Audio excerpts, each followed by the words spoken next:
Hello there, and a very warm welcome back to Simple Essentials if you've been here before. If you're new to the channel, welcome to you too. My name is Emmy and I create content around simplifying your life, including things like decluttering, budgeting, healthy and sustainable living, and a few other things. So if you're interested in that kind of stuff, we'd love to have you as a subscriber, and feel free to check out the other playlists in this channel if that's something you're keen to learn more about. But without further ado, I wanted to give you a really brief update what's been going on for us recently, myself and my partner. We live in Melbourne, Victoria, and we got hit pretty bad with the second wave of coronavirus. And long story short, our city more or less locked down. We had a lot of restrictions. We weren't allowed to go out in the evenings. We had to wear masks. We were only allowed to go out basically for grocery shopping and exercise.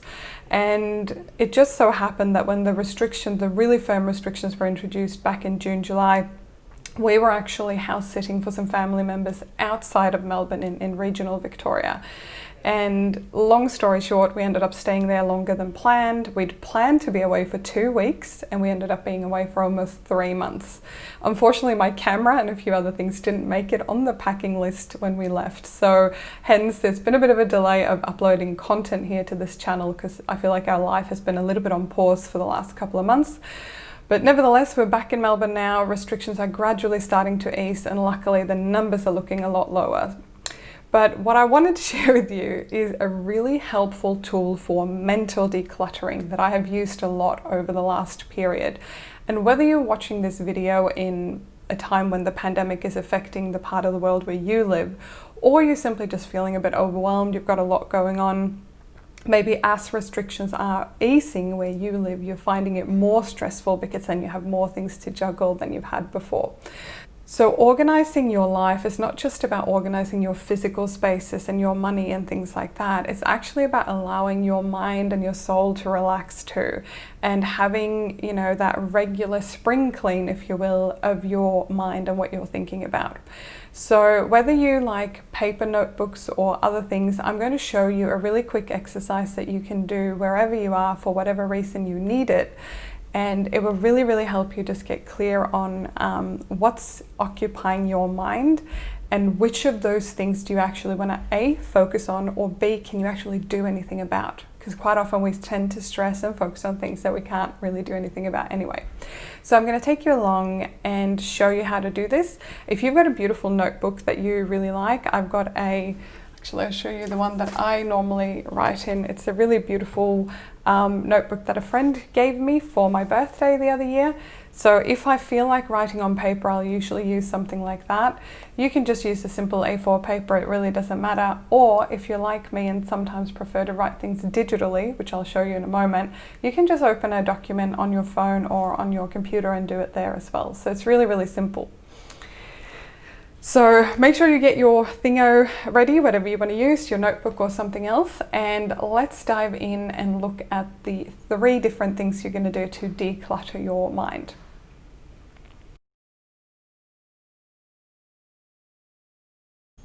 So the very first part of the exercise that you're going to do is write down everything that's on your mind, every single thing. That colleague that you're finding challenging to work with, things that annoy you about your home, things that you worry about, maybe money, maybe planning. I worry a little bit about when I'm going to get to see my family again, because for those of you who follow the channel, you know that I'm an expat living in Australia and my whole family is in Sweden. So obviously until travel is safe, encouraged and affordable again, it'll be a little while till I see them, which is hard some days, or harder on some days. So you're going to write all the things down. You're not going to edit yourself or spell check or anything like that. Just write down all of your thoughts on paper in bullet point format or a list or whatever you prefer. And just get it all out there, out of your mind, because even if you don't think that it's taking up mental real estate, it is. So do the brain dump, put on some good music or make yourself a cup of tea or something and just do it.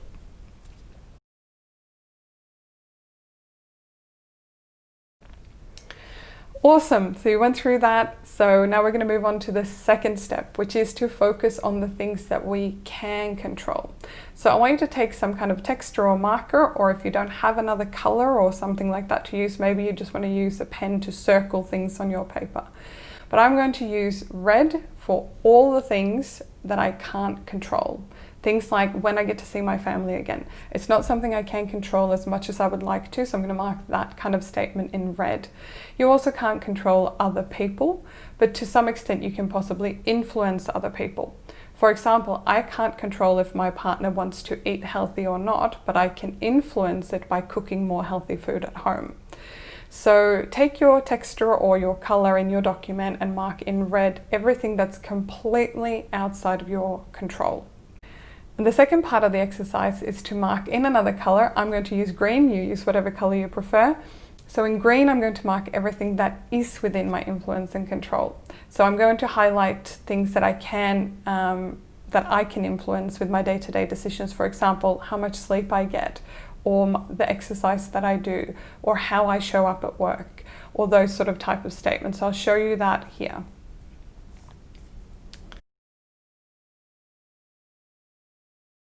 The third and final part of this exercise is to look at all those things that are marked in green. Now, you might not have very many. I don't have heaps in my list because, to be honest, my list was a lot about the stuff that I was thinking about and probably can't influence as much as I like. So what you want to do is look at your green list, and if it's less than 5 or 10 things on your green list, you probably want to consciously add a few more.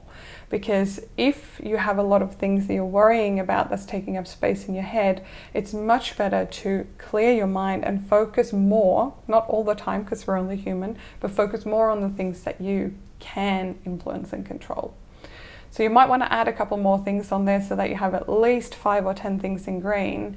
And this list, on those days that become difficult, is the list you can come back to and look at again and go, as hard as all those other things are, this is what I can control and influence, and this is what I'll be focusing on. You can obviously add to this over time as well.